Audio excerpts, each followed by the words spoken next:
Good afternoon, everyone, and welcome to laughingplace.com Star Wars headlines for the week of April 15th. I'm joined, as always, by the editorial director for Star Wars content, Mike Celestino. Hey, Mike. Hello. Hey, Mike is also our West Coast correspondent, which means that he is among the many, many people who are playing virtual queue with Disney ticket purchasing. So I don't know how long Mike will be with me because he is among those in the queue. So let's say that I'll be surprised if it cuts off this stream. I'll be pleasantly surprised if we get cut off. It still says more than an hour for me. I've been watching this goat and the Big Thunder Mountain Railroad train go around in a loop for I don't know, 4 or 5 hours. Would you say Disneyland fans' affinity for the goat may wane after today? I don't know. People are pretty forgiving. That's true. That's true. Once we're at the park, we'll forget all about this. But you're right. Who knows when that'll happen? Patience is a virtue.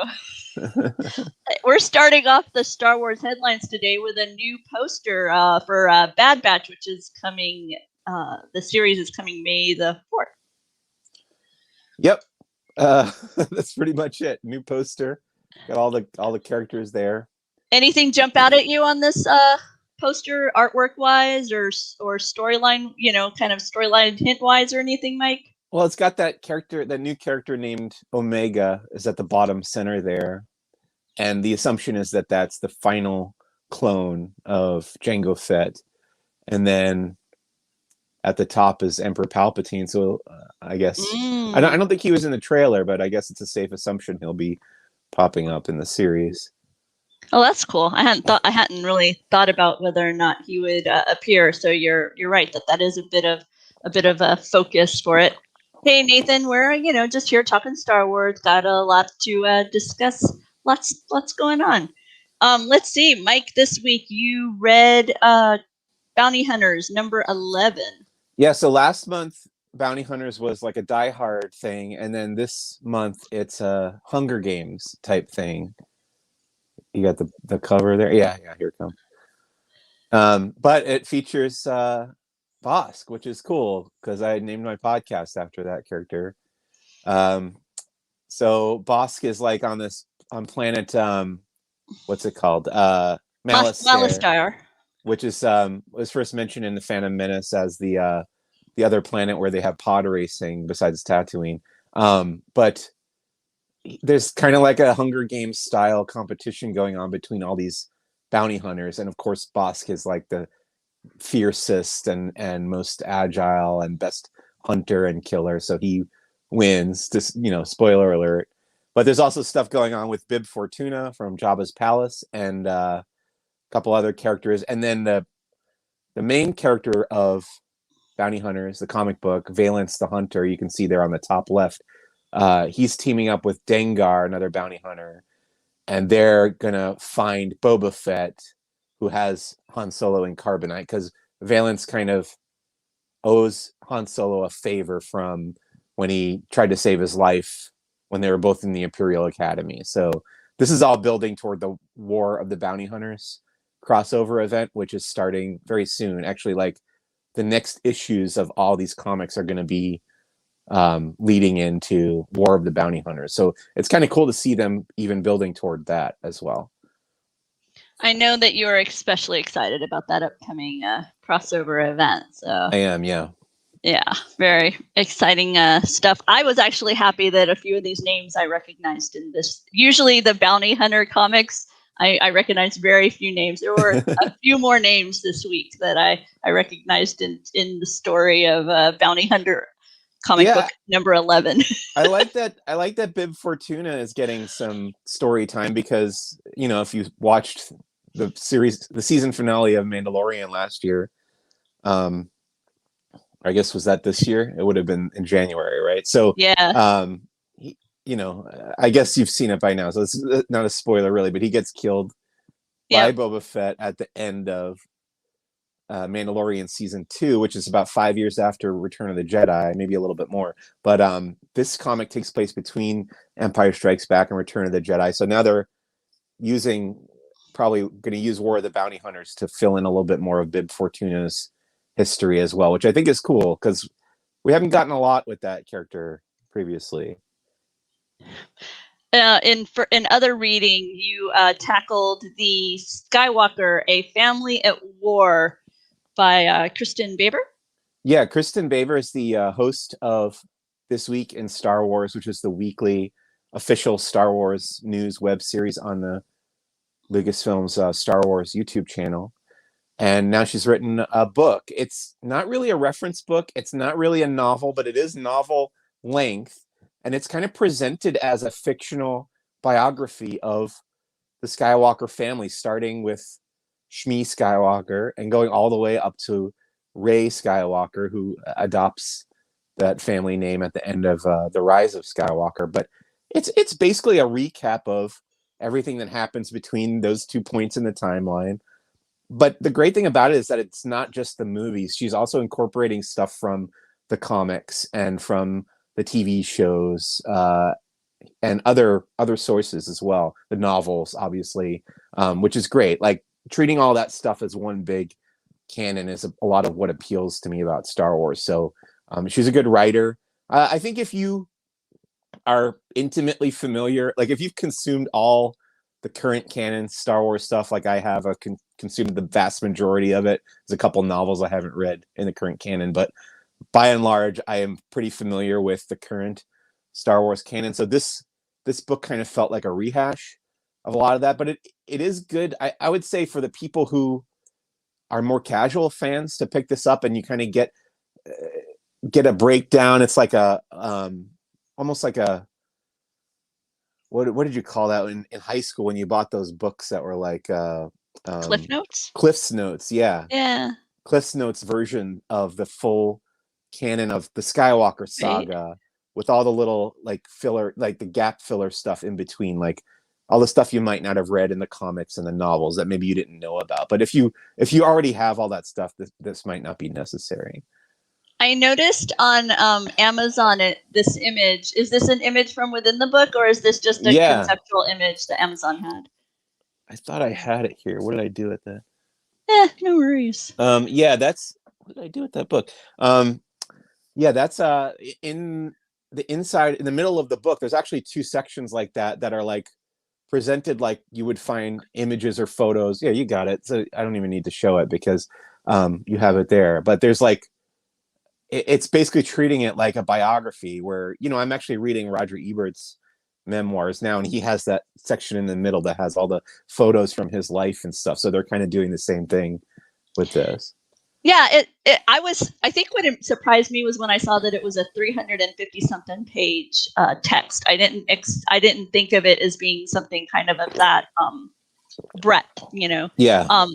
So, but the interesting thing, I read your review and kind of poked around a little bit to see what others were thinking, and I noticed a trend among Star Wars fans, and that was that they were a bit perplexed as to the target audience for the book, because in some ways they found it well written and like really in depth, but yet on the other hand, sometimes it took some knowledge for granted and then would kind of catch you up later. So it was there. I noticed that that was a question I saw in several kind of fan-based editorial reviews. Was I wonder the specific target. So well, it's interested me now. Now I'm interested in reading it. I had been on the fence, but I think I'll be picking this one up. It's interesting that you say more people have had that reaction. And I actually just booked an interview with the author, Kristen Baver. Oh, cool. And I had to submit my questions beforehand. I'm waiting for Lucasfilm's approval. But one of them is definitely who is the intended audience for this. Yeah. So we will find out if I'm allowed to ask her that. But we'll see. That would be very cool. Yeah, I'd love to hear what the focus was. And also from Star Wars publishing arm, well, we've got some more High Republic titles on the horizon. Let me hit the correct button and share the correct screen. Yeah, so StarWars.com released this the other day, and it's not anything new as far as the titles go, but we did actually there is one new title, the kids storybook by George Mann, which is all the way at the bottom. But this is mostly what they revealed is the plot synopses and stuff. This is all the new content that's been revealed. There's also going to be another short story in Star Wars Insider magazine from the High Republic. And this is just basically like they're telling us what to expect from this second wave of High Republic novels and comic books, which is starting in July. And did you have a chance to look over the synopsis? Were any of them particularly eye-catching for you as you prepare for the second wave? So the first wave was about, it all centered around this event called the Great Disaster. That's kind of how the High Republic starts out. And then it seems like this second wave is going to be about an event called the Republic Fair, which is kind of like the World's Fair, actually. Oh, how funny. Which is pretty interesting. And I don't think we've seen something quite like that in Star Wars before. Because, the galaxy is at its zenith as far as like culture and expansion goes and stuff. It's at a Renaissance type period. So it makes sense that they would have this kind of World's Fair type event. And you can see that if you go down one more, I think after that. No, next one. Yeah, this. Oh, there it is. Yeah, that's called Showdown at the Fair. This is going to be the little kids storybook that kind of interprets the same events that we'll see in the adult focused novels. But yeah, it's all about this Republic Fair, which I'm very interested to check that stuff out. And I'm really enjoying the High Republic so far, especially the comics, but the novels have been really good too. Very different kind of Star Wars world we're being introduced to, it would seem, in the High Republic. Yeah. So let's see. Next up, we're going to be talking about a virtual event for Thrawn. Yeah, so I'm actually reading this book right now as well. I've got like 4 chapters left, which is very exciting. Timothy Zahn, of course, one of the great Star Wars authors. He's been writing Star Wars books for 30 years now, which is crazy, starting way back with Heir to the Empire. And this is the latest one. It's called Star Wars Thrawn Ascendancy Greater Good, and it comes out like a week and a half from now. My review is going to go up on Tuesday the 20th coming up, and then the week after is the release, and they're also going to do this virtual launch party with Timothy Zahn. Oh, very cool. Very, very cool. Let's see. I think we have information on how to watch that up on the laughingplace.com. Yes, we do. As part of this article right here is the launch party, and then the links are included within the article. Those links are included below in the description here. Yeah. Go ahead, Mike. Speaking of Timothy Zahn, he's like the white whale right now of interview subjects, because they're pretty good with giving us interviews with the authors, the Star Wars authors. I've talked to most of them who have released books in the last year or so, last like year and a half or more, actually. Even before I started the podcast, I was doing them. And Timothy Zahn has been tough to get. They were like, oh, he's very busy. So I'd be very excited to talk to him. I'm a big fan, but I understand, when you get to be like the old guard, of the Star Wars authors, I guess he probably he's a little bit more selective probably of who he's talking to. I noticed with that event, not only can you get tickets for the live event and all that, but they also said that it will be made available following the event. So be sure and read our announcement on that so that you have the information you need if you're a fan of the Thrawn saga, and I know many, many people are. Of course. This week would have been the Star Wars Rival Run weekend in Walt Disney World, but instead was moved virtually. I have a friend in Ohio who shared her pictures today of doing the run in her stormtrooper print sports skirt and whatnot, and she's eagerly awaiting the arrival of these medals for the Star Wars Rival Run. And as part of this, Disney actually promoted it with a brief video, and I was excited to see Vi. Oh, I haven't watched this yet. Yeah. You here. I'm hoping the sound will play. There we go. Yeah, because she pops up like partway through. You've got. See, here she comes. Check it out. Nice. I'm trying to tell which actress they have playing her because there's There you been go. a couple, but There you yeah. go. So there's Vi, and the Rivals Run theme has been to feature one of the medallions features Leia and a stormtrooper. Another one features, I want to say it's Maul and Ahsoka is the pairing that they did. So you're kind of going with that light side, dark side within each canon era. So yeah, so that's happening right So now. Galaxy's Edge opened in what was it, August of 2019 for Walt Disney World, right? I think so. And then the pandemic hit in like March of 2020. Was there ever a runDisney race that happened in that period where they actually ran through Galaxy's Edge? Did that ever happen? I don't know that they ran through Galaxy's Edge, but I can't think of a course in Florida that would embrace it because typically they use either Magic Kingdom or Epcot. Okay, so they're not usually going through Hollywood Studios. Studios hasn't. I don't think Studios has been used since they dropped the Tower of Terror runs they used to do Gotcha. long ago. So, I just thought it would be so cool, and hopefully when it would. comes back to Disneyland eventually, they'll do a race that goes through Galaxy's Edge.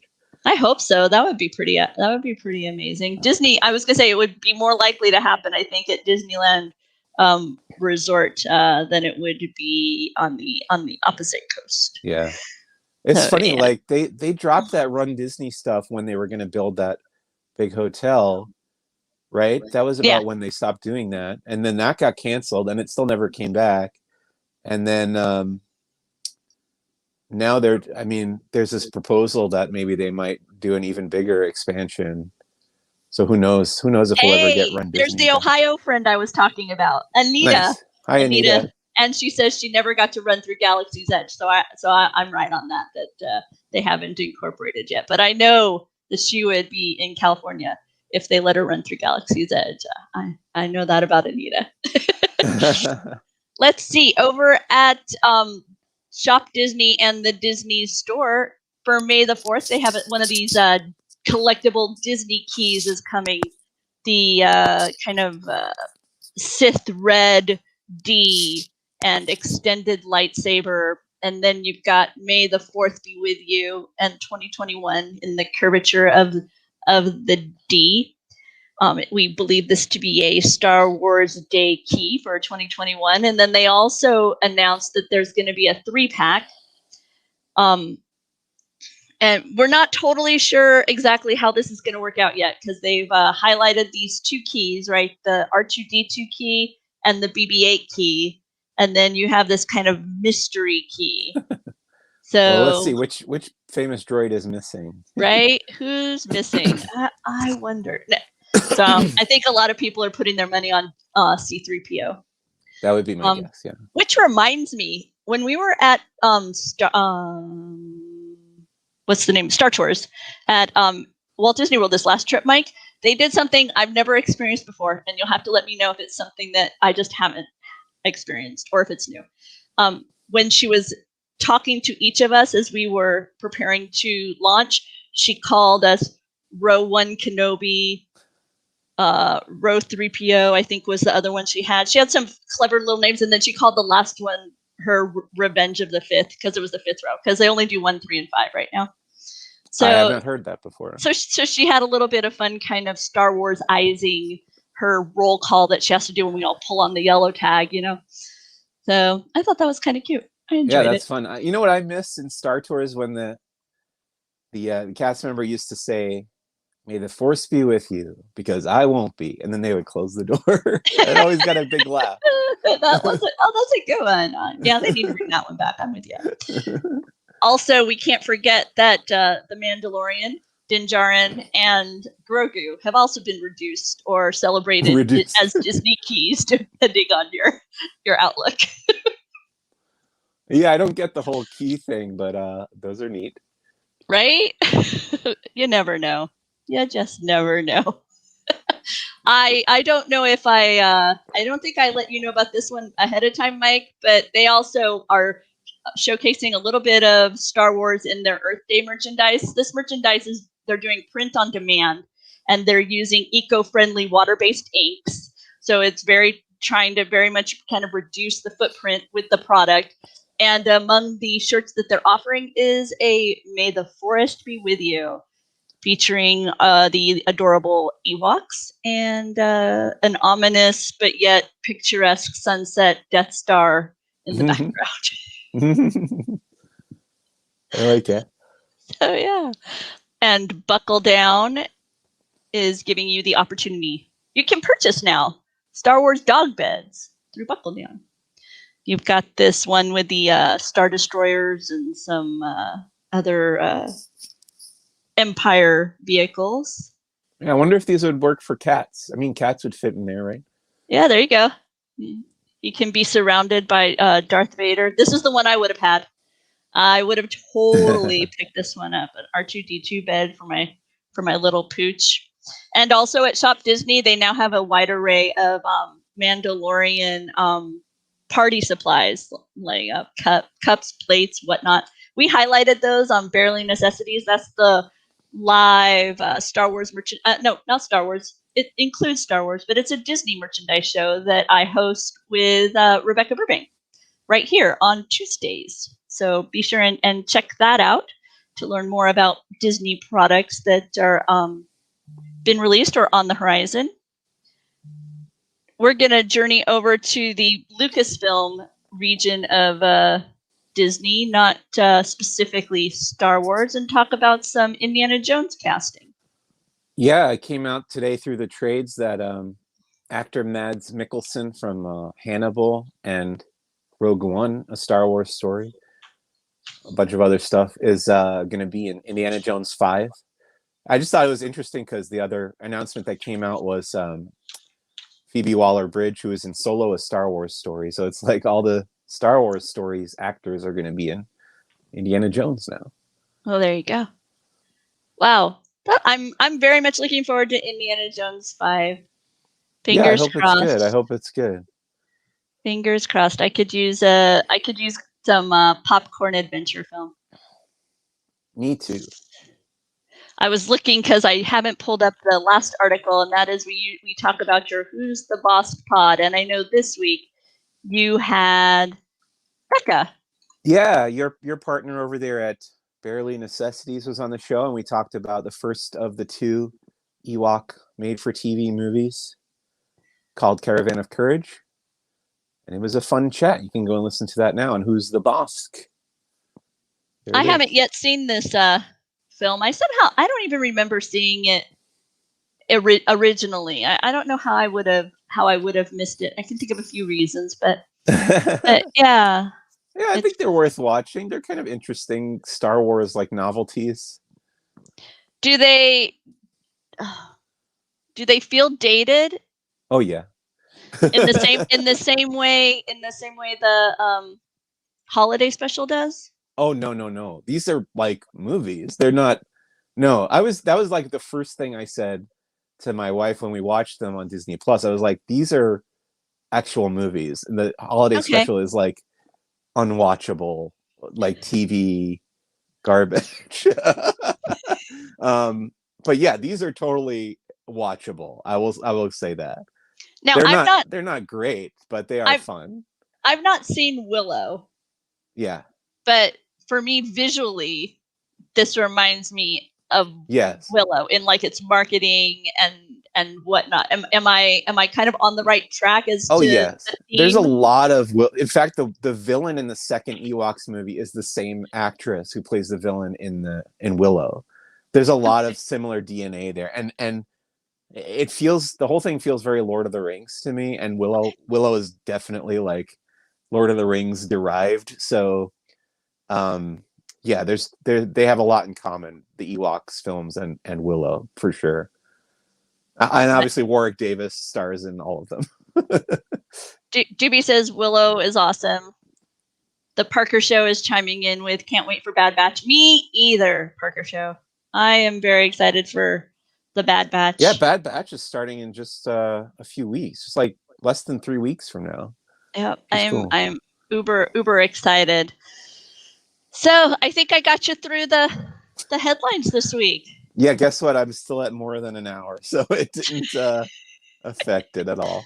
Well, maybe it tossed you a little bit of good luck, threw the force a little bit on your side a little bit more. Let's see. I know that here at Laughing Place later this week, we will be coming to you live from Universal Studios, right, Mike? Yeah, tomorrow I'm going out to a park. I hope they let me in. There's still a question mark on that. I mean, I'm pretty sure I'll get in. I know how that is. There was a weird snafu with my ticket purchase, but stuff happens. Theme parks like to do their best to make it right when stuff happens. So hopefully it'll work out for. Hopefully it'll work out for you. Looking forward to checking out that Secret Life of Pets ride and the new stuff on Jurassic World, whatever else they got going on over there at Universal Hollywood. I have an annual pass now, so fantastic. I feel like I'm going to be spending a lot more time there. Certainly more time than at Disneyland, which is very difficult to get into at the moment. We were actually thinking about whether or not to get Universal Studios Hollywood passes. I'll be honest, I'm kind of leaning more towards the Legoland pass, but just because of the age, Gideon's 12, and I just feel like maybe right now, but he so loves our trips to Universal Studios Orlando. And when he saw that the tram tour, he saw some tweets that the tram tour has been operating. So he's super pumped to finally experience that. So maybe this will be the year that the Mosleys kind of take on frequent visits to Universal Studios Hollywood on the West Coast. So there's no Men in Black attraction, unfortunately. No Men in Black, but they do have Simpsons, right? They have Simpsons, yeah. Yeah, they have Simpsons, and he has a wand from the East Coast, so he can go be, casting spells throughout Hogsmeade over here. And he is mega excited for the Secret Life of Pets. Oh, I thought you were going to say Super Mario World. No, he's not a Nintendo kid. But he loved the Pets movie, and he's been following with a bit of an obsessive side the development of the attraction, and he's already watched probably several POVs and all that kind of stuff. So he is super eager, studied pictures that people have taken of the newspapers and the boxes on the streets there. So lots of fun, very excited. It's really funny. I was one of the first people to go into that queue, and I on a tour in the previous world that we had before the pandemic. So I got to see all that before anyone else saw it, except for other members of the media. And then now I feel like I'm way far behind because a lot of people have been on that ride, and I have not been on the actual ride yet. So, well, hopefully tomorrow will be the day. Mike Celestino will experience Pets. I'm excited for that.